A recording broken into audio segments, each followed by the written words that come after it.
pas mal de gens nous ont envoyé des messages via les réseaux sociaux nous demandant où est-ce qu'ils pouvaient rendre hommage à Johnny sans avoir à se déplacer sur Paris, ce qui n'est pas forcément facile pour certaines personnes. Et donc on a trouvé un petit endroit avec un arbre un petit peu sympathique et on propose aux gens de venir déposer des bougies, des bouquets de fleurs, ce qu'ils veulent au pied de cet arbre en hommage à Johnny Hallyday, et en même temps de pouvoir déposer des messages dans notre boîte aux lettres. Et dimanche, on enverra, on fera parvenir tout ça à la famille de Johnny Hallyday via les gens de sécurité que l'on connaît, qui travaillent pour eux aussi. Et on envoie aussi, on diffuse sur la coque une photo de Johnny Hallyday avec un texte en hommage, jusqu'à dimanche soir, en hommage à la disparition de cette immense star qui a fait pas mal de concerts ici au Zénith et avant au Parc des Expositions quand le Zénith n'était pas construit. C'est une projection nocturne. Nocturne, oui, tout à fait, c'est une projection nocturne.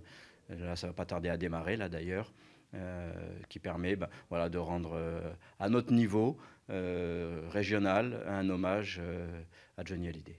Oui, parce que c'est un endroit stratégique ici. Il y a le Zénith où il est venu plusieurs fois, votre Zénith. Et puis il y a encore avant, du temps du Parc Expo pour les plus anciens. Et les chapiteaux, c'est ici, c'est dans ce périmètre qu'avaient lieu tous les concerts.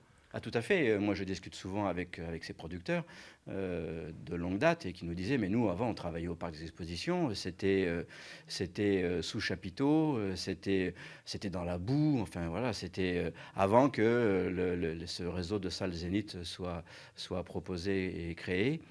Tout se faisait sous des chapiteaux avec des moyens qui étaient importants, hein, mais qui permettaient de moins bien travailler que maintenant. Le spectacle était tout aussi formidable et tout aussi beau, mais les moyens techniques étaient moins performants que maintenant. On vous sent un petit peu ému parce que c'est quelqu'un que vous avez approché, vous, ici. Ah oui, tout à fait. Moi, je l'ai approché ici, puis je l'ai approché avant, où je travaillais à Bercy avant, et donc j'ai travaillé très souvent avec lui, mais vraiment avec lui. Donc ça m'a vraiment touché, mais en même temps, voilà, il ne souffre plus. C'est ça qui était important, c'est qu'il n'est pas vraiment parti, il sera toujours là, quoi.